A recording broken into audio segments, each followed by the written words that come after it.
Isa po mapagpalang oras muli ang ipinapaabot namin sa inyo mga ginigiliw naming mga taga-subaybay. Welcome po muli kayo sa programa ng Back to the Scriptures. Ako pong inyong lingkod, Brother Joel D. Abonales Jr. Ako naman si Brother Ronald Obidos na sana po samahan nyo kami sa loob ng isang oras. Kayo po ay makikinabang sa loob ng isang oras ng pag-aaral at ating pong pag-uusapan ang merong kinalaman sa kadyusan ng atin pong Panginoong Hesukristo. Pero bago po yan, amin po kayong inaanyayahan sa isang panalangin. Makapangyarihang Diyos, kami po ay umaasa na Ikaw ang sasaamin sa aming pag-aaral. Ikaw po nawa ang mahayag sa aming mga tagapakinig at taga-subaybay.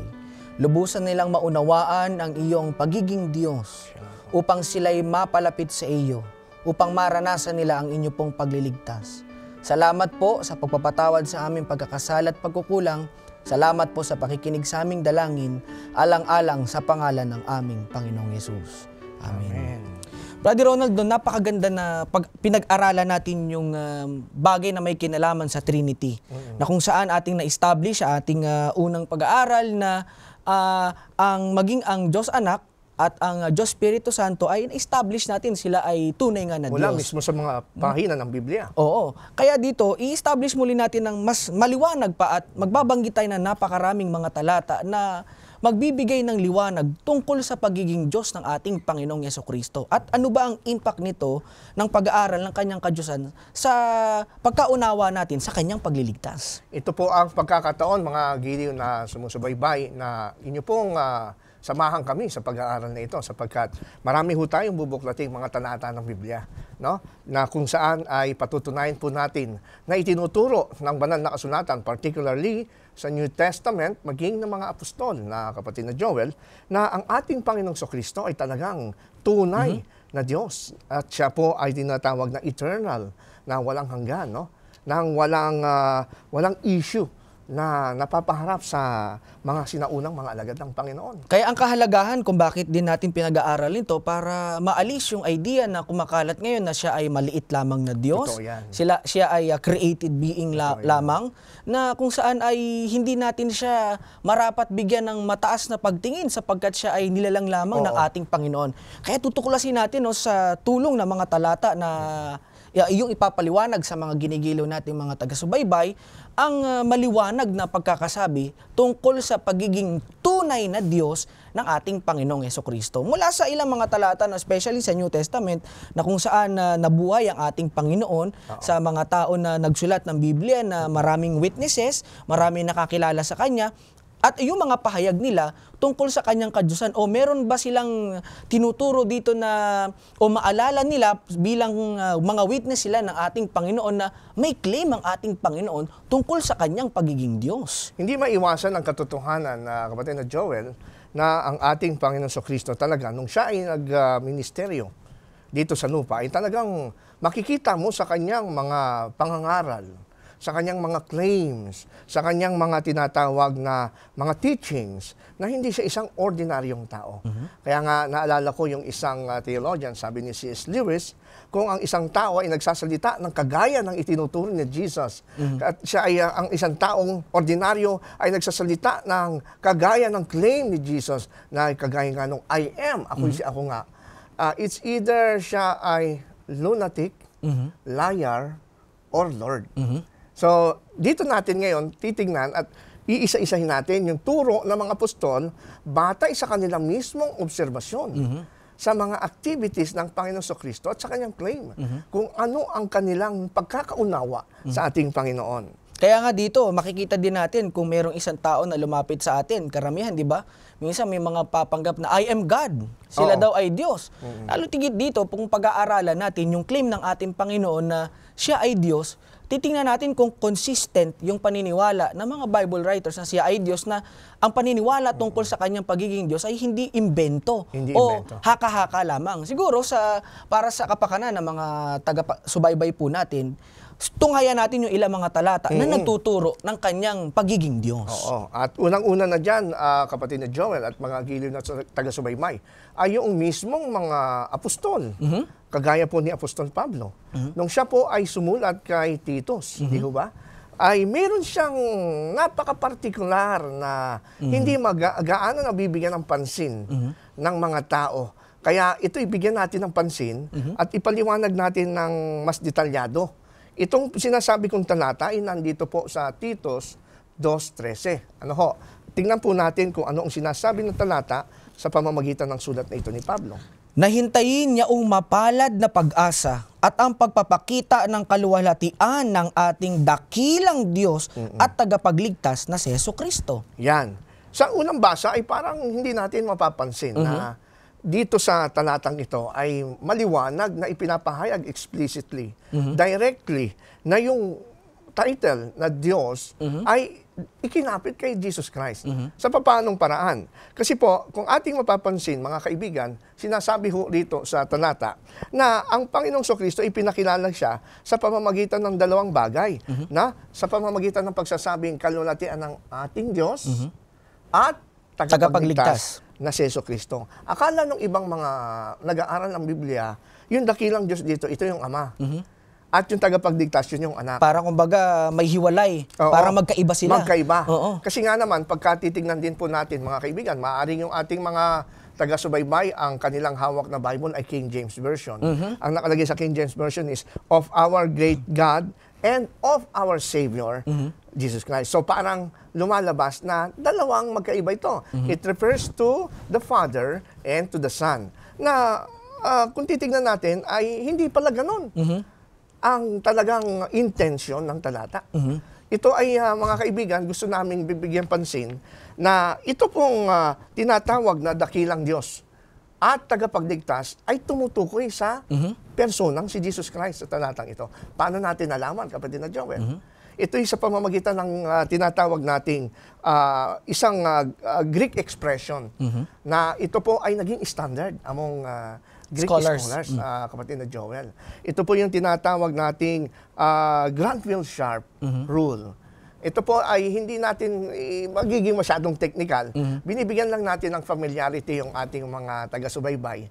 Kasi ho, sa pag-i-interpret ng Bible, kapatid na Joel, oo, sabi nga bumasa tayo ng salita ng Diyos. Pero kailangan din daw natin unawain, di ba? Yun ang sabi sa Revelation chapter 1, verse 3. Mapalad ang bumabasa at nakikinig at umuunawa ng salitang ito. Kaya pagka titignan ho natin, mga kapatid, mga kaibigan, ito pong tinatawag na Granville-Sharp rule, ito po ay na-discover ng mga Bible scholars noong 1798. No? At ano po ang Granville-Sharp rule? Hindi na po natin medyo gagawa ng technical pang mga salita. Ang Granville-Sharp rule po ay nagsasabi na kapag ka daw merong dalawang noun na kung saan merong sila ay pinaghihiwalay ng conjunction, yung word na and. Di ba? God and Savior, Jesus Christ. Yung conjunction, yung and.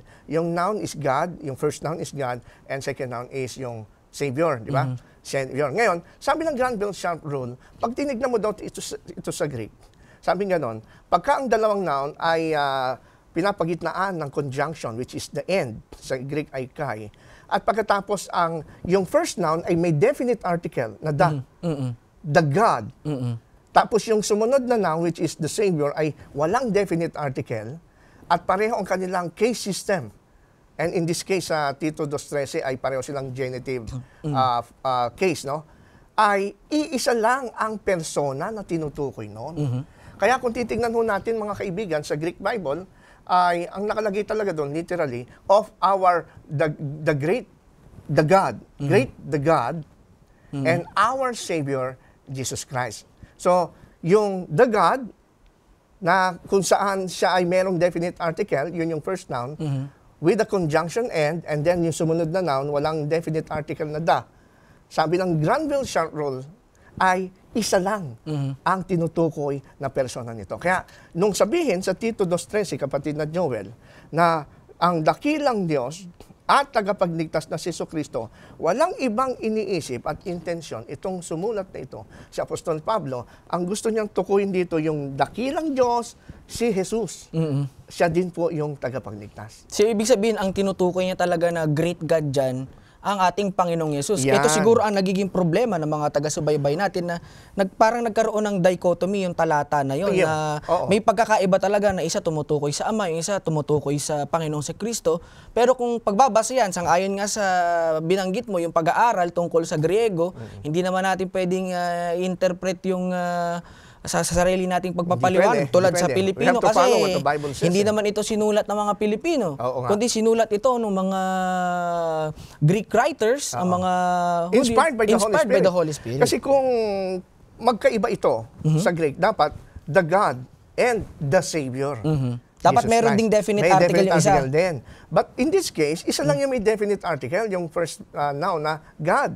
The God and the Savior, Jesus Christ. Kaya pagka ganun po ang case, ang tawag po dyan ay Granville-Schacht rule, mga kapatid. Ito po ay standard na tinatanggap ng mga Bible scholars, particularly mga Greek scholars, no? Like Daniel Wallace, kilala sa na siya ay authority when it comes to that. Even yung mga commentators na sila A.T. Robertson, yan po ay standard, no? At dahil diyan ay masasabi natin na mismo si Peter directly ikinapit niya yung title na God Meron din siyang pahayag. kay Jesus Christ. Itong kay Pablo, no? At yun nga, si Pedro, meron din, ginamit din itong Granville-Schacht rule na ito doon sa isang talata ni Pedro, no? Siguro maganda ibasahin din natin to para sa ating mga taga-subaybay. Sa ikalawang Pedro. Kalawang Pedro, Kapitulo 1, ang talata ay 1, ito pong sinasabi, si Simon Pedro, na alipin at apostol ni Jesucristo sa nagsipagkamit na kasama namin ng mahalagang pananampalataya sa katuwiran ng ating Diyos at tagapagligtas na si Jesucristo. Ayan. So, napansin niyo mga kaibigan, kung inyo pong sinusubaybayan ang mga talatang binabasa, si Pedro naman, yung una si Pablo. Ito yung mga great apostles, no? Talagang foundation po ito ng Christianity. And dito naman si Pedro, pagkaunawa niya, pareho din kay Pablo na pareho silang naniniwala na walang masama na ikapit at tawaging dakilang Diyos si Kristo. Kaya ang sabi rito, Diyos at tagapagligtas na si Jesus Kristo, pag tinignan niyo sa Greek, ganun din, Granville-Schacht rule. The God and Savior Jesus Christ. No? Kaya doon sa mga kaibigan namin, maaaring ang Biblia nyo ay King James Version na parang lumalabas, magkaiba yung yung Diyos at yung tagapagligtas. Yan po ay mistranslation. No? Mistranslation. We have to follow yung tinasabi natin na Greek text talaga. Kasi yun po ang sinasabi natin inspired at mas makakatulong sa atin para lalo nating maintindihan ang kalagayan ng Panginoon sapagkat ito'y may kinalaman sa ating kaligtasan. Tsaka nakikita ko rin dyan, Brother Ronald, magkakaroon ng dilema dyan kung meron tayong preconceived idea tungkol sa pagiging Diyos ni Kristo. Kung halimbawa, hindi natin siya tinatanggap na siya ay Diyos, siya ay mababang Diyos lamang, hindi natin tatanggapin yung pahayag ng talata base sa kung anong rules meron sa Greek niyan.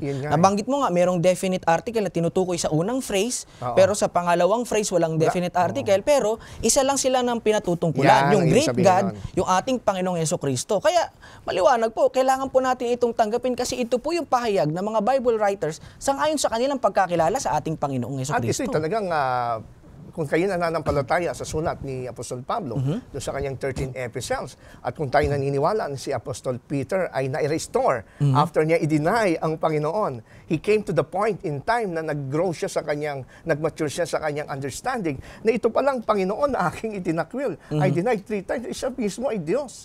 No? So hindi nila ikinahiya ito kahit na sila ay hindi maunawaan. Kaya naman tayo na mga estudyante ng Biblia na hindi natin kinahiya ito. Kasi it is actually written in the Bible. In fact, yung aking dating paniniwala, Brother Joel, si Jesus Christ ay isang created being. At pagka binabasa ko itong mga talatang ito, Tito 2:13, ikalawang Pedro 1:1, parang wala sa aking dating. Until nung ma-research ko deeply, no, digging into the Word of God deeply by using this grammar, no, yung tinatawag nating Granville-Schacht rule, doon ko naintindihan na ang intention pala ng Holy Spirit inspired itong si Peter and Paul na gustong ipakilala sa atin na si Jesus Christ ang Diyos mo. Si Jesus ang ating Panginoon. He is the God of Abraham, Isaac, and Jacob. He is the Jehovah. He is the Yahweh of the Old Testament. He is your Savior. He is our Redeemer.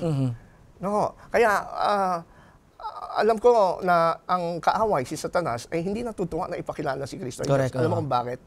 Kasi alam naman natin sa kasaysayan ng Biblia, kung meron mang gustong magpakilalang Diyos na nilikha, ay walang iba kundi si Satanas na Diablo. Si Satanas ay gusto niyang higitan as much as possible ang Panginoon. Pero wala siyang magagawa. Kaya po, itong doktrina na ito, na pinabababa si Jesus Christ, ako ay naniniwala, inspired by the devil. It was inspired by the devil. Dinadaya ang mga tao, akala nila tama pa rin ang paniniwala. Pero it does not glorify the Lord Jesus Christ. Ang Panginoon, binigyan siya ng pangalan, sabi nga, di ba? The name above every name.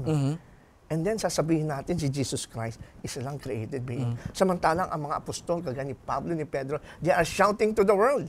Sinulat pa nila ito, inspired by the Holy Spirit, that Jesus Christ is our great God. And He is not only our Savior, He is our great God and Savior, Jesus Christ. Sis, makikita natin dyan sa mga talata, no, merong full and eternal deity ang ating Panginoong Jesucristo. Hindi pwedeng kalahati lang. Hindi pwedeng kalahati. Hindi pwedeng may pinagmulan. Ang magiging problema lang dyan na iniisip ng iba, siya yung nagkatawang tao. Yan. Na ang Diyos ay hindi siya tao.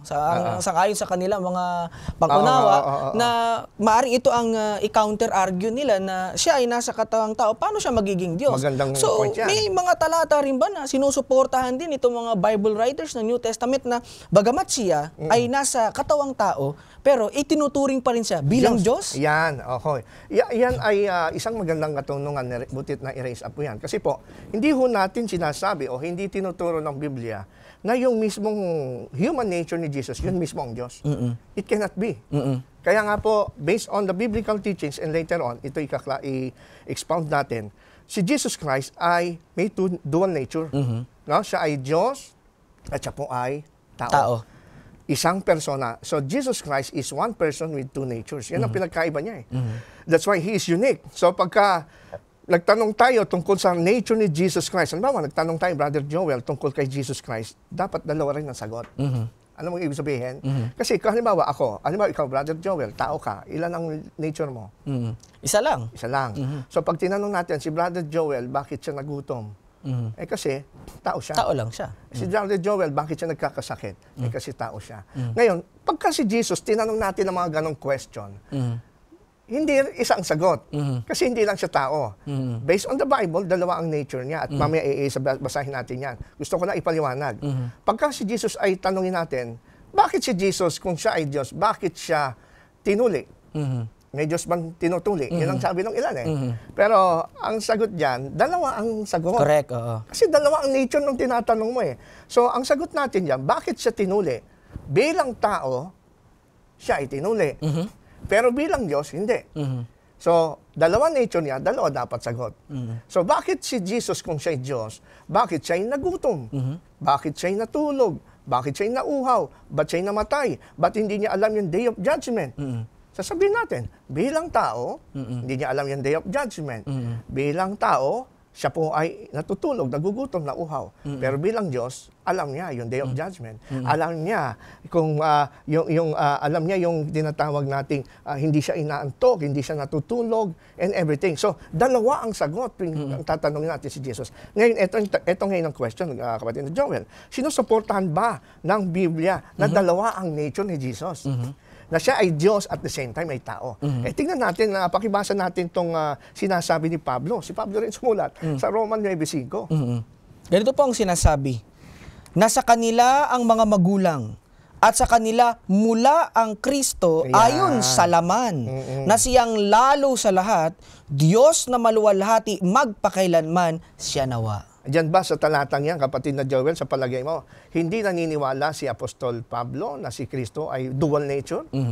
Of course. Napakaliwanag sa talata. Oo. Sabi rito, at sa kanila mula ang Kristo ayon sa laman. Ang tinutukoy niya rito yung mga Israelita. No? Ayon sa laman, si Kristo ay mula sa Israel. Pinanganak siya mula sa linya ni David. Ano? Meron nga siyang tinatawag na genealogy sa Book of Matthew and Luke. Pero, pansinin natin mga kaibigan, sa inyong mga Biblia mismo, bukod sa sinabi na siya ay Kristo, ayon sa laman, nilinaw din ni Pablo ayon sa laman, galing siya sa mga magulang. Na siyang lalo sa lahat, ito na, lalo sa lahat, Diyos na maluwalhati magpakilanman. So pwede ba si Kristo sa Biblia na tao, pero at the same time, tinatawag pa rin Diyos na maluwalhati? Pwede. Kasi nga, dalawa ang nature ni Kristo. Yan po nagkakamali ang iba. Akala nila, si Kristo ay taong-tao lang. Pero dito, dalawa ang nature niya. Kaya dito sa Roma na binanggit natin na talata, no, ito ay parang may kinalaman ito sa benediction ni Paul na, Totoo. na kung saan ay itinataas niya dito ang kadyusan ng ating Panginoong Jesucristo na binanggit niya na mayroong nature na tao sangayon sa laman, na dumaan siya sa pangyayari ng mga tao dito sa lupa at gayon din siya ay Diyos na maluhalahati magpakailanman. Binanggit na natin sa mga previous discussion natin na nararapat lang yung pagluwalhati sa Diyos. Hindi pwede sa tao Correct, lang yun. oo. At lalo na yung pagsamba, no? Na napatunayan din natin na si Kristo tinanggap niya yung pagsamba. Kaya bilang Diyos na maluwalhati and at the same time bilang tao, ito po ay sinuportahan pa rin ng aklat ng Kolosas 2:9, kapatid na Joel. Siguro maganda mabanggit natin Sige nga, talata basahin na na yan. natin yan. Ito po ang sabi sa talata, sapagkat sa Kaniya'y nananahan ang Yun. buong kapuspusan ng pagkadiyos sa kahayagan ayon sa laman. Ayan. So maliwanag mga kaibigan, no? Ito'y clarify sa atin mismo ni Apostol Pablo na siya ay quinalify niya at inexplain niya bakit niya ginamit yung title na Diyos, dakilang Diyos at tagapagligtas kay Kristo. Hindi lang tagapagligtas, kundi dakilang Diyos. Kasi nakita niya, naunawaan na itong si Kristo, akala mo, nakikita mo lang siyang tao. Pero ang kanyang nature, sabi nga ng Kolosas, na ang buong kapuspusan ng pagka-Diyos ay nananahan ayon sa laman. So kung tayo mga tao ang titingin kay Kristo, kung halimbawa, nandun tayo sa panahon ni Kristo, tingin lang natin sa Kanya, tao. Oo. Pero hindi natin nakikita yung tinatawag nating pagiging Diyos niya na nasa Kanya. Sabi nga rito, yung kahayagan ayon sa laman. Medyo may konti tayong technical term din na gagamitin dito sa bagay na ito. Kasi sa English, kapatid na Joel, yung tinatawag dito na buong kapuspusan ng pagka-Diyos, sa English mo ito'y tinatawag na the fullness of Godhead. Resides in bodily form. Yun ang sabi sa ibang English translation. Yung buong kapuspusan ng Godhead ay tumatahan sa kanyang katawan.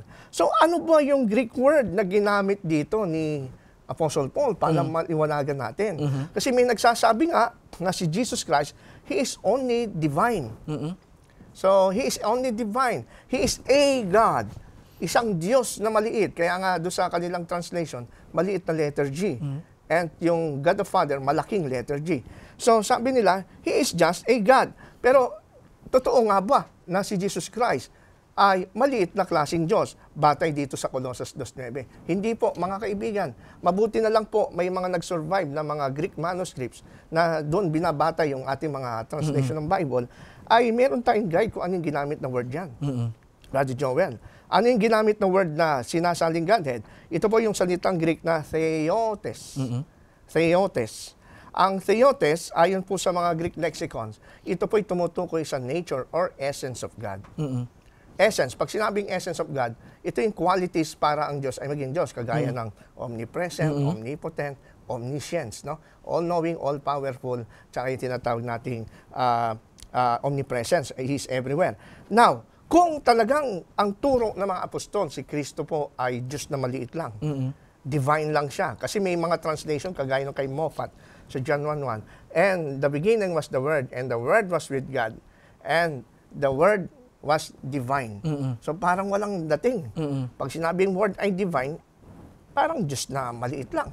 Siguro yung pagkagamit ng salita na yon ay umaangkop sa kanilang gustong palabasin. Saka yun sa kanilang paniniwala doon sa talata yung word na divine. Yun nga po ang problema. So dinadagdagan nila ang Biblia. Pero ang talagang nakasulat po sa Greek word, kung talagang gustong sabihin ni Pablo na ang Panginoon ay isa lamang divine, ang dapat na ginamit ng Greek word ay theotes. Iba yung theotes. T-H-E-O-I.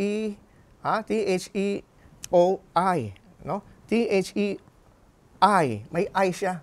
O-T-E-S. May I. Pag theotes, ibig sabihin lamang po niyan, mga kapatid, He is just a divine.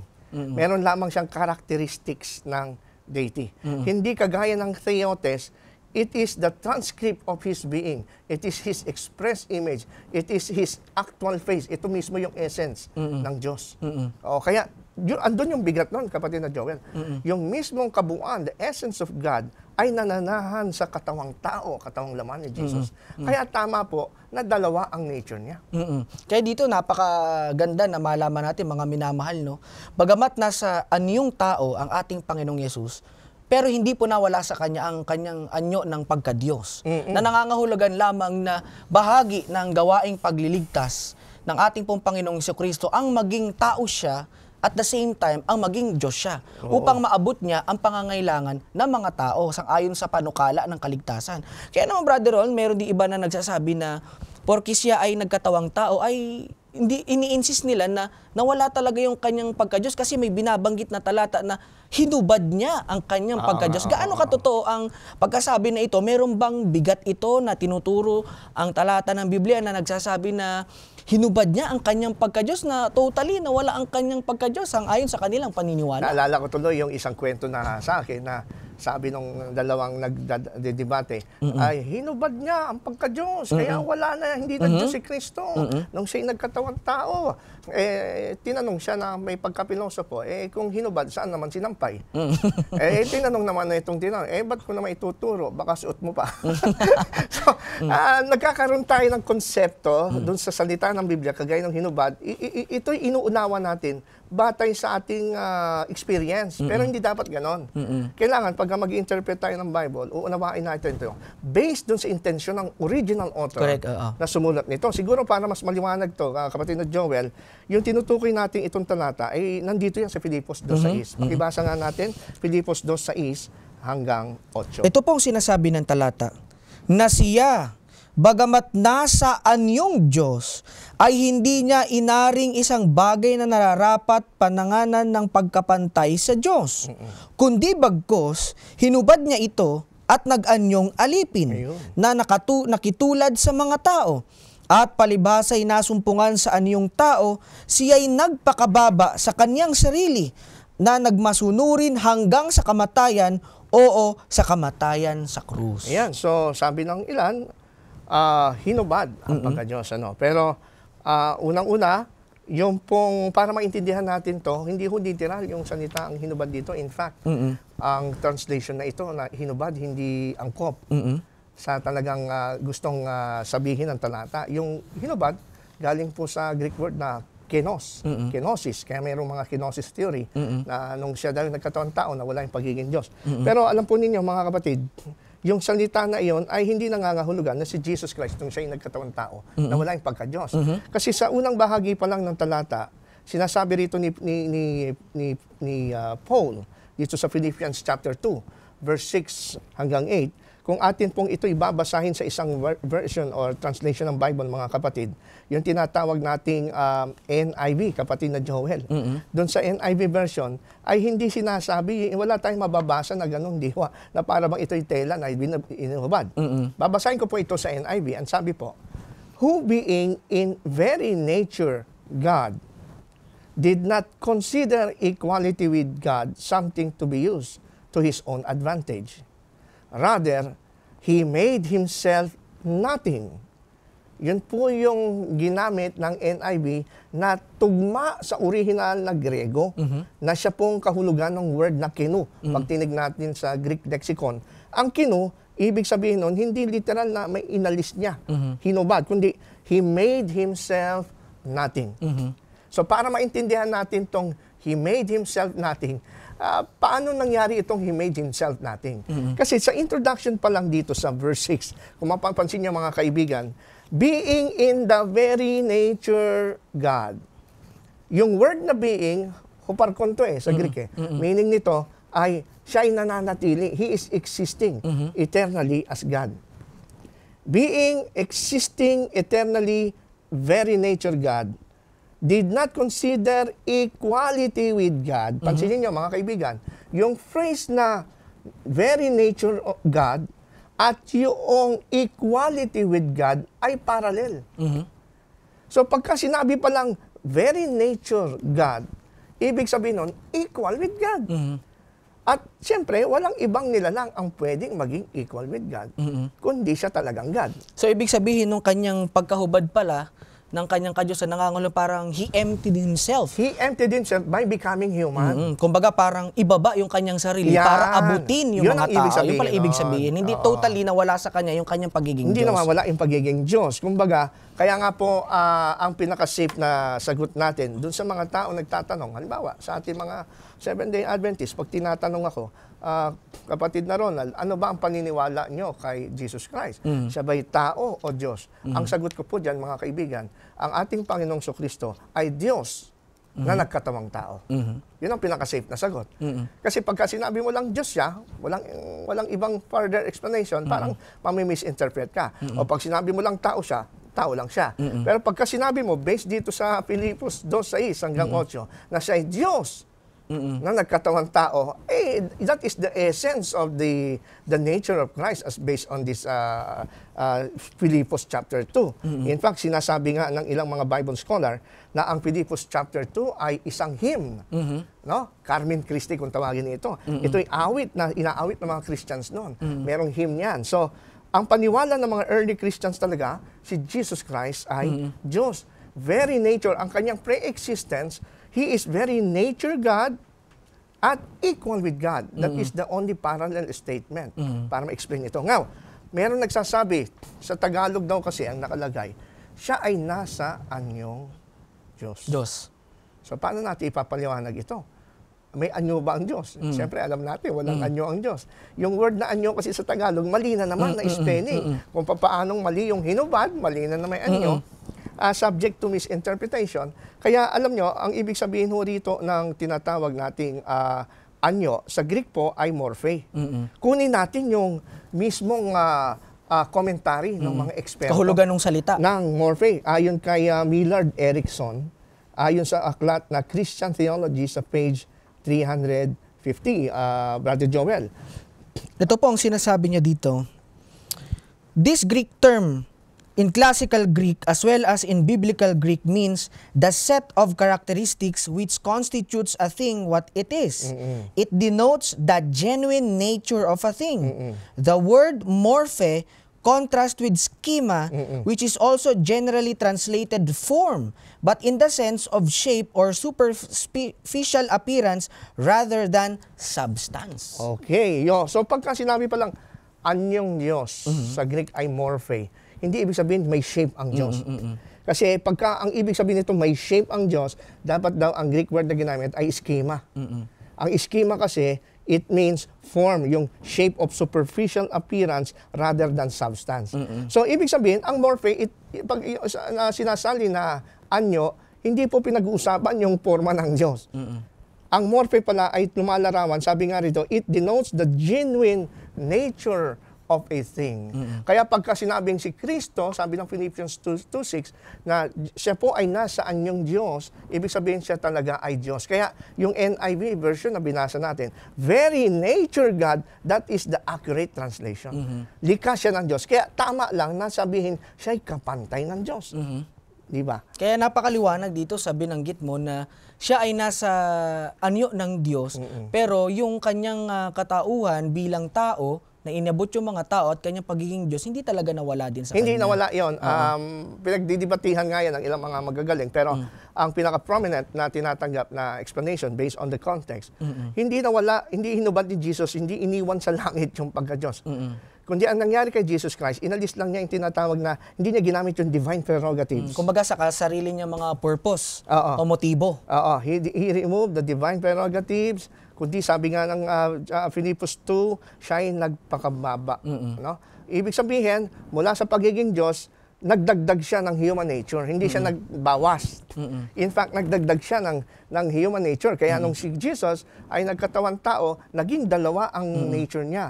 Bukod sa eternally existing as God, na nabubuhay na noon in heaven, nung siya'y nagkatawang tao, siya po ay nagsuot ng katawang laman. Yun ang naidagdag sa kanya. Kaya dalawa ang kanyang tinatawag na nature, divine and human. Now, gusto natin ding linawin dito sa bagay nito, mga kapatid at mga kaibigan, na itong pagkakatawang tao ni Kristo, hindi nagmix yung tao, human nature at God. Distinct and separate yan. So, hindi rin ibig sabihin na hindi na siya Diyos. Hindi, inalis lang niya yung tinatawag na privileges o yung prerogatives. Kaya nga di ba may prayer ang Panginoong Kristo? Sa John chapter 17 verse 5, kung ating babasahin ito, Brother Joel, John 17:5, mauunawaan natin kung ano yung hinubad niya, hindi yung pagka-Diyos John 17 verse 5. At ngayon, Ama, luwalhatiin mo ako sa iyo rin sa kaluwalhatiang aking tinamo sa iyo Yan. bago ang sanlibutan ay naging gayon. Yun. So may kaluwalhatian sa iyo na taglay ko bago likhain ng sanlibutan ay, sabi nga niya, ay iyong ibalik. No? Ibigay sa akin yung kaluwalhatian na taglay ko. Kasama mo bago likhain ng sanlibutan. So yung glory na yun yung iniwan niya sa langit, not the Godhead. It is the glory. Kaya nung siya'y nagkatawang tao, tama, dual nature siya. Kumbaga, ang inalis lamang ng Panginoon dito, yung mga privileges niya, yung pagiging Diyos niya. Kumbaga, sa kanyang anyong tao, siya ay Diyos din. Kumbaga, pwedeng gamitin niya yun. Halimbawa, yung parusahan yung iba sa paggamit ng kanyang pagiging Diyos. Pero dito, nagpapakita lamang na bagamat siya ay nasa anyong Diyos, pero nasaan yung tao upang gamitin ito sa purpose ng pagliligtas at pag-abot ng mga tao. Amen. Hindi kasi pwedeng maging tao lang siya na hindi Diyos. Hindi niya kayang i-save ang sins ng sanlibutan kung tao lang siya. Yan po ang doctrine ng Bible na walang tao makapagniligtas ng kanyang kapwa-tao. So kailangan talaga dual nature siya. Kaya yan yung mystery talaga, Brother Ronald, ng tinatawag natin na incarnation. Yes. Kumbaga, paano nangyari na ang Diyos ay nagkatawang tao, kaya na mystery ito, kaya makikita na bagamat ino-open natin ito sa mga tagapakinig natin at ito rin ng sinusubscribe na idea ng ibang tao na mystery of incarnation, pero ito maliwanag na bagamat siya misteryo pero nagpapahayag pa rin talaga siya ng kanyang pagiging Diyos at ng kanyang pagiging tao. Oo. Kaya nga, sabi may tanong na ako nabasa sa isang libro, kung ang Diyos ay magkakatawang tao, paano mangyayari yon? What is the very effective means or vehicle to do that? Ang sagot ng Bible, through the virgin birth. Di ba? Yung virgin birth, walang kailangan tatay para mabuo si Kristo sa tiyan ni Maria, kundi sa pamamagitan ng Holy Spirit. Ito ang dilema dun sa mga nagsasabi ng ating Panginoon Kristo ay tao lang. Paano magiging tao lang? Kung tao lang si Kristo, dapat siya ay produkto ni Jose at ni Maria, yung kanilang pagtatalig. Pero walang kinalaman si Jose sa pagdadalang tao ni Maria. Alam natin, it is through the Holy Spirit. So, dito talaga makikita natin dual nature ng Panginoon. Kaya makikita po natin, mga minamahal, kung gaano ka mapagmahal sa atin ang ating Panginoong Jesucristo. Na kung saan ay inisip niya talaga ang pinakamainam na paraan upang abutin tayo bilang mga tao. Bagamat tayo nagkasala, ginawa niya ang kanyang sarili na available upang maligtas na siya ay naging tao. At the same time, di nawala ang kanyang pagiging Diyos upang ang panukala ng kaligtasan ay hindi masira. Kaya naman, Brother Ronald, tungayan natin yung ilang mga bagay na tinuturo. Kasi kung tinuturing natin na si Kristo ay Diyos, of course, kung ikaw ay Diyos, meron kang superiority over all creation. Meron bang binabanggit din sa Biblia na ang ating Panginoong Jesucristo ay meron siyang superiority over sa mga nilalang ng Diyos? Yes, yan ay mababasa natin, kapatid na Joel. Dito balikan natin tong Hebreo 1:1 hanggang 3, na kung saan sinasabi rito, ang Diyos na nagsalita ng unang panahon sa ating mga magulang, sa iba't ibang panahon at sa iba't ibang paraan, sa pamamagitan ng mga propeta, ay nagsalita din sa mga huling araw na ito sa pamamagitan ng kanyang anak, na siyang itinalaga na tagapagmana ng lahat ng mga bagay na sa pamamagitan naman niya'y ginawa ang sanlibutan. Kita mo na, kung wala talaga siya, hindi magagawa ang sanlibutan. Sabi ng verse 3, palibhasa ay siyang sinag ng kanyang kalulatian at tunay na larawan ng kanyang pagka-Diyos. Tunay na larawan ng kanyang pagka-Diyos. At umaalalay, ito po, pansinin nyo mga taga-subaybay, at umaalalay ng lahat ng mga bagay sa pamamagitan ng salita ng kanyang kapangyarihan, ng kanyang nagawa na ang paglilinis ng kasalanan ay lumuklok sa kanan ng karangalan sa kaitasan. Ano pong sinasabi ng talata? Dito makikita natin na siya may kapangyarihan sa nilalang. Bakit? Pansinin nyo, sabi ng verse 3, siya po ang umaalalay sa lahat ng bagay sa pamamagitan ng salita ng kanyang kapangyarihan. So, ibig sabihin nito, kaya po yung ating universe, yung ating mga planets, hindi nagbabanggaan. Hindi nagkakasira yung order ng universe dahil dito sa Panginoong ito, ang anak ng Diyos, na ang sinasabi, meron siyang kakayanan at kapangyarihan na alalayan ang lahat ng bagay sa pamamagitan lang ng salita niya. Baga, sustainer siya. Sustainer, yeah, that's correct. Hindi lang ho siya creator, God is also a Amen. sustainer. By the power of His mind. Kaya, kung si Kristo kaya niyang gawin to, hindi siya tao. Correct, He must be God. It cannot be done by any angels na i-sustain ang universe. Siguro, meron kasi akong narinig na nakausap, sabi niya, iba ang doktrina nila. Si Kristo daw, nung nagkatawang tao daw yung Diyos sa Old Testament, may pagka-oneness sila eh. Nung nagkatawang tao ang Diyos sa lupa, nawalan daw ng Diyos sa langit for 34 years. Sabi ko, paano naging posible na mawala ang Diyos sa universe? Kasi naging tao. Ngayon, tinanong ko itong verse na ito. Paano mo explain ngayon to? Na kung wala si Jesus Christ, ang universe magkakawatak-watak. Dahil sinusustain, kailangan may sustainer eh. Eh kung nawala yung Diyos, di walang sustainer, ba't buhay pa tayo? Yun ang kapangyarihan. Kumbaga, ang parang paniniwala lumalabas parang monarchianism or Yan. modalism. Kumbaga, Modalism. nag-exist ang Diyos sa Old Testament bilang Ama, pero ang anak nag-exist sa New Testament, dun lang siya nabuhay ng Yan. panahon. Kaya siguro yung argumento nila na ginagamit na wala talaga ang Diyos sa langit kasi nandito yung Diyos, nandito sa lupa. Di na naintindihan yung sa Filipos correct, 2, no? Na nananatili ang pagka-Diyos niya. Hindi nawala. Kasi kaya nga Diyos hindi nawawala eh. God is eternal. Kaya ano pa ilang mga liwanag na tinuturo, Brother Ronald, no, na ang pagtuturo na ang ating Panginoon, meron talaga siyang kapangyarihan sa lahat ng mga nilalang. Like, halimbawa, binabanggit yung tinatawag na priesthood. Yeah, isa yan. Sa pagiging priesthood ng ating Panginoong Isa Kristo. Ano ba mga talata na pwede nating makita na kung saan nagpapatunay na may superiority ang ating Panginoon bilang priest? Dito ay, gaya ng ating tinalakay nung una, masigit si Jesus sa angel dahil pinasamba ang Panginoon, yung mga angels hindi. Pangalawa, tinawag siyang directly na, Oh God, vocative. And number 3, siya po ang ginawang manlalalang. Kinote sa kanya yung Psalms 102. And this time, number 4, pinakita naman ng Hebrews yung kahigitan niya against the Levitical priesthood, yung Aaronic priesthood. Dito sa Hebrews chapter 7, verse 3, Brother Joel. Na walang ama, walang ina, walang tandaan ng lahi, at walang pasimula na mga araw ni katapusan ng buhay man. Datapwat naging katulad ng anak ng Diyos ay nanatiling saserdote magpakailanman. Okay. Amen. So ito po ay, mga kaibigan, ang particular na binasa natin sa 7.3, ang konteksto nito pinag-uusapan si Melchizedek. Si Melchizedek, noong panahon ni Abraham. Kanyang priesthood. Priesthood, no? Si Melchizedek, siya ay talagang exist. Talagang may Melchizedek noong time ni Abraham. At siya po ay tinatawag na King of Righteousness or King of Peace. At sabi nga po ng record, siya po ay katulad ng anak ng Diyos. Si Melchizedek is sinasabi natin, is a type of Christ. Siya yung lumalarawan sa magiging gawain ni Jesus Christ. Antitype ang ating Panginoong Jesus. That's correct. Now, bakit higit siya kaysa sa Aaronic priesthood? Kasi po, dito in-explain sa atin ng talata, itong si Melchizedek, sinasabi ritong walang ama, walang ina, walang tanda ng lahi, walang panimula ni araw ng katapusan ng buhay. It doesn't mean si Melchizedek ay ganon. Pero sinasabi lang sa Genesis, walang record siya about his genealogy, walang record kung kailan siya pinanganak, kailan siya namatay. So, sinadya talaga ng Bible yon para maging katugma siya ng anak ng Diyos. Na si Jesus Christ walang pasimula, walang katapusan ng buhay, at siya'y saserdote magpakilanman. Amen. Kaya yun ang naging kahigitan ni Jesus. Hindi niya kinuha ang Aaronic priesthood.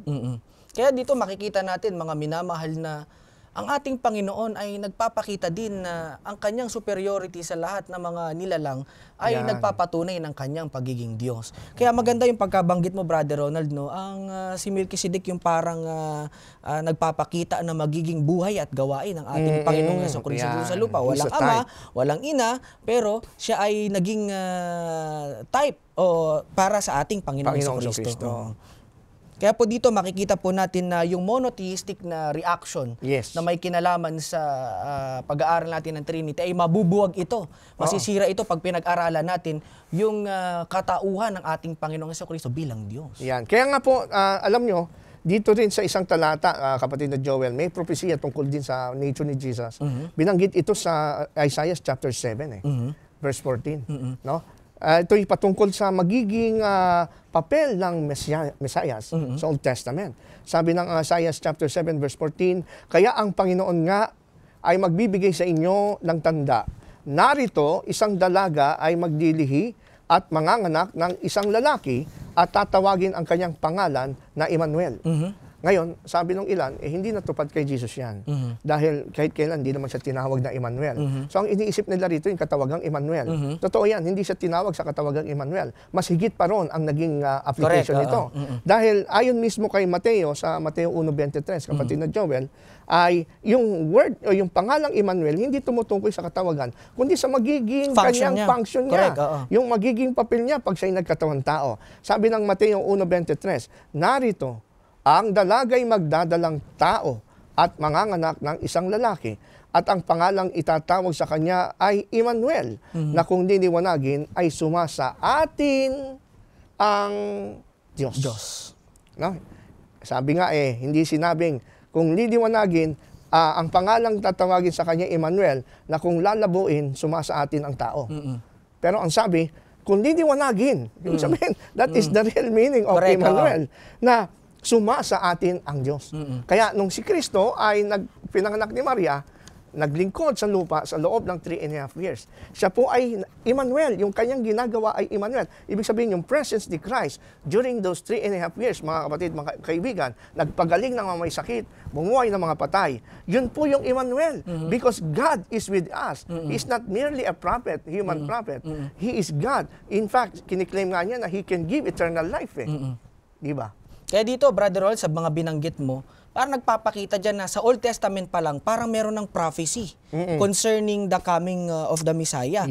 Parang dyan pinapakita na may mga binabanggit pala sa Old Testament na may darating talaga na tagapagligtas na siyang sasaatin. Pwede ba tayo mag-cite pa para sa kapakanan ng ating mga taga-subaybay? Yung mga talata na ginagamit pa natin na nagpapatungkol sa magiging function ng ating Panginoong Yesus. Isa pa yan. So, dito, yung propesya ng Isaiah 7:14 natupad. Dahil yung Diyos nagkatawang tao. Correct, Now, ito namang Isaiah 9:6 ay maliwanag din na patotoo, nagte-testify na ang nature nitong ipapanganak na bata ay Diyos. In fact, sabi rito, kapatid na Joel, sapagkat sa atin ay ipinanganak ang isang bata, sa atin ay ibinigay ang isang anak na lalaki, at ang pamamahala ay maaatang sa kanyang balikat, at ang kanyang pangalan ay tatawaging kamangha-mangha, tagapayo, makapangyarihang Diyos, walang hanggang Ama, Pangulo ng Kapayapaan. So, isa sa mga tinatawag na magiging function na itong pinanganak na batang lalaki, ito rin po ang nagpo-prove, kapatid na Joel, na si Kristo dual nature. Tinawag siyang anak na lalaki, tinawag siyang bata, but at the same time, taglay niya ang pangalang makapangyarihang Diyos. At saka meron din pahayag na makikita din natin sa Mika, di ba? Sa Mika, Kapitulo 5, ang talata ay 2 na nagpapatungkol din sa pagdating ng Panginoong Hesukristo. Ang sabi po dito sa talata, ngunit ikaw, Bethlehem Ephrata, na maliit upang lumagay sa libo-libo ng Huda, mula sa iyo ay lalabas sa akin ang isa na magpupuno sa Israel, na ang pinagbuhatan niya ay mula ng una, mula ng walang hanggan. Binanggit natin sa mga nakaraang pag-aaral natin na ang katangian ng pagiging isang Diyos ay walang hanggan, walang pasimula, kundi siya ay makapangyarihan. Kaya dito, tinutukoy natin na ang tinutukoy ng talata na to, walang iba kundi ang Panginoong Hesukristo na ipapanganak. Yan ay mga propesya sa Old Testament na pagdating sa New Testament ay nagkaroon po ng katuparan, mga kapatid, mga kaibigan. Kaya nga, alam mo, among the 4 Gospels, kapatid na Joel, ay isa lang si Apostol Juan na merong maraming patotoo sa pagiging Diyos ni Kristo. Naunawaan niya na ang ating Panginoong Hesukristo ay Diyos, fully God and eternal. How? Sa halimbawa, dito sa John 1:1, sabi nga ay, nang pasimula siya ang berbo, at ang berbo ay sumasa Diyos, at ang berbo ay Diyos. So, ayon kay Juan, itong berbo, itong tinutukoy niyang berbo, ito walang iba kundi yung nagkatawang tao sa verse 14, si Jesus Christ. At ang berbong ito ay Diyos. Yung sa Greek ay Theos and Hologos. Ito po yung nangangahulugan na yung word na God doon ay qualitative. Qualitative. Ito yung dinidescribe yung quality ng Logos na ito ay Diyos. No? Ito ay Diyos. Kaya po, kung ito ay Diyos, ay ano naman ang sinasabi ng verse 18? No, sabi ng verse 18, walang taong nakakita kailanman sa Diyos. Ang bugtong na Diyos. Sabi nga doon sa ang bagong ang Biblia, ang bugtong na Diyos na nasa sinapupunan ng Ama, siya ang nagpakilala sa Kanya. Siguro maaaring magulat yung ating mga tagapakinig. Parang iba ata yung Bible nyo. Kasi kung ang Bible nyo ay King James Version o yung mga ordinary Bible, ang nakalagay sa John 1:18 ay only begotten Son. Monogenes Huios. Na ibig sabihin, anak lang. Pero alam po ninyo, sa mas matatandang copy ng Greek manuscript, no, ng Matthew, ng John 1:18, ang nakalagay po ay monogenes theos. Na kung atin pong isasalin, ayon mismo sa New American Standard Bible, na ito po ay literal at magandang translation, no one has seen God at any time. The only begotten God who is in the bosom of the Father, He has explained Him. Sabi naman ng NIV, no one has ever seen God, but God, the one and only, who is at the Father's side, has made Him known. Ito po'y sapat na to explain the meaning of the third phrase, and the Word was God. Meron kasi mga nagpapaliwanag, kapatid na Joel, na yung and the Word was God dyan, panukala pa lang yung verbo, kaya nga verbo concept pa lang hindi nila. pa Kristo, hindi daw sinabing ang Kristo ay Diyos. Concept. Pero hindi nila alam, itong prologue ng John 1:1 at itong epilogue ng John 1:18, parang bookends. Di ba yung bookends? Kailangan mo ng dalawang Correct, para tumayo yung book. Itong John 1:1, isang part ng bookend, at para tumayo yung stand kay Jesus, meron tayong yung tinatawag na epilogue, yung John 1:18. Ipinaliwanag ng John 1:18 yung John 1:1, kung sino yung tinutukoy doon na verbo. Ang sabi ng John 1:18, yung verbo doon ay yung anak ng Diyos, yung Diyos na the only begotten God, no? Na nasa sinapupunan ng Ama. Ngayon, kung ito ay si Kristo, isip lang ng Diyos, ibig ba sabihin, tapos sabi ng John 1:18, nasa sinapupunan siya ng Ama. Yung isip ba ng Diyos, nasa sinapupunan ng Ama? Di ba pag sinabing isip, nasa ulo, hindi sa sinapupunan? So therefore, it refers to the pre-existence of Jesus. Nag-i-exist na siya noon. Kaya nga ang tawag sa Kanya, the only begotten God. So another proof that Jesus Christ is God. Kaya di yan, pinakamalapit na naging sana niya yung monogenes eh. Siya ang Monogenes, unique. theos. One and only. Unique. Kaya pag only nag-refer po sila sa ibang mga talata, halimbawa sa Hebreo, ay tinukoy doon na si Isaac ay unique. Yes, unique. Unique. Kaya meron doon mga footnotes sa mga translations sa Bible, like halimbawa NIV, nakalagay doon monogenes. Pero si Isaac, hindi lang siya yung nag-iisang anak mas ni... nauna si Ishmael for 14 years. Hindi lang siya yung begotten son. Pero meron siyang kapatid na si Ismael. Pero ang tinutukoy doon, yung pagiging unique bilang alay. Ganon din ang tinutukoy sa ating Panginoon. Siya ay unique, siya ay one na nag-iisa para sa magbibigay ng kaligtasan sa Kaya mga no tao. wonder si Jesus Christ, He can claim that I and my Father are one. Sabi ng John 30, di ba? Ibig sabihin, He can claim that. No man can claim that. Hindi ko pwede sabihin si Brother Joel na si Brother Ronald at ang Ama iisa.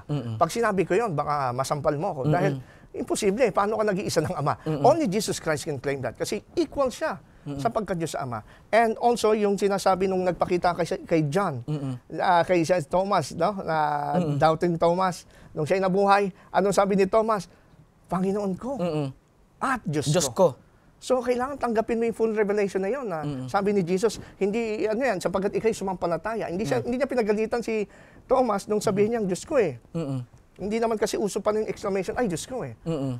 No? So, all the apostles, all the writers of the Bible, the book of the Bible, they believe na si Jesus Christ ay fully God and eternal God, equal with the Father. Kaya nga gustong batuhin ng mga Hudyo nung nag-claim Yes, ang kita ating mo. Panginoon sa John Naintindihan chapter nila 5, di ba? Kasi naintindihan nila Umbaga, iniisip nila parang nakikipantay ang ating Panginoon, pero hindi nila naunawaan na si Kristo ay Diyos talaga na Hindi iisa siya sa ating. nakikipantay. He doesn't need to do that. Pantay na siya sa pasimula pa lang. Kaya dito, mga minamahal na mga kaibigan, naunawaan po natin mula sa pagbanggit ng mga talata sa banal na kasulatan, nagpapatunay po na ang ating Panginoong Yesus ay nagkatawang tao, pero hindi po nawala ang kanyang pagiging Diyos. Kaya sa huling mga oras ng ating pag-aaral, Brother Ronald, ano po ang impact na pwedeng madala ng pag-aaral natin tungkol sa pagiging Diyos ng ating Panginoon sa Kristo? Paano ba siya natin lubos na mauunawaan sa perspektibo natin mga tao na naniniwala tayo na siya ay Diyos? Ano bang nagagawa nito sa ating buhay bilang nananampalataya sa Kanya? Bilang mananampalataya, ako'y naniniwala na ang ating pong pagtanggap sa katotohanan na si Kristo ay fully God and eternal God, ay mas lalo kong nagkakaroon ng confidence sa aking kaligtasan. Kasi alam ko ang nagligtas sa akin ay hindi tao. Amen. Ang nagligtas sa akin ay Diyos. Kaya dito makikita din natin yung offer ng Diyos Yan. sa Freely. mga tao. Go on. Freely. Binigay niya ang kanyang buhay para tayo iligtas sa ating mga kasalanan. Siya ay nagkatawang tao. Kumbaga, nagpakababa talaga ang ating Panginoong He Hesukristo sacrificed dito. His life. Oo, yung glory For ng us. langit. Kaya di ba sa John chapter 17, di ba? Siya aakyat sa Ama, muli niya makakamtan yung glory na glory. meron siya ng pasimula. Amen. Kaya makikita niyo po doon, yun ngang presidente, nung sino man mataas ito sa lupa, lumapit sa atin o pumunta lang sa isang lugar na parang hindi naman karapat dapat puntahan, pero pumunta doon yung importanteng tao na yun. nga. Natutuwa na yung mga tao. How much more itong Amen. may-ari ng langit at lupa at lahat ng mga Bibisita bagay sa na ating tatanaw planeta. natin sa lupa, bumisita dito sa planeta nating makasalanan upang iligtas tayo sa ating mga At kasalanan dalhin sa langit. nang sa gayon magkaroon tayo ng buhay Buhay na walang hanggan. Kaya marami pong salamat mga minamahal na mga kaibigan sa inyo pong pagsubaybay sa amin. Sa susunod po ng mga pagkakataon sa ating pag-aaral, matutunghayan natin na mas lalo pang maraming maliliwanag na mga talata na nagpapatunay na ang aral na may kinalaman sa Trinity ay biblikal at yan ay sinusuportahan ng banal na kasulatan. Muli po, ang Back to the Scriptures po ay nagpapaalam po sa inyo pansamandali at hilingan po natin si Brother Ronald sa isa pong panalangin. Tayo po'y manalangin. Salamat o Panginoon sapagkat kayo po'y nagkatawang tao. Sa pamamagitan nito, lubos po ang aming pagtitiwala na kami maliligtas mula sa kamatayan at dadalhin sa langit sapagkat hindi tao, kundi kayo mismo Diyos ang sa amin tumubos na aming mga kasalanan. Kaya dahil dito, Panginoon, pinupuri namin at pinasasalamatan. Salamat sa magandang leksyon sa pangalan ni Jesus. Amen.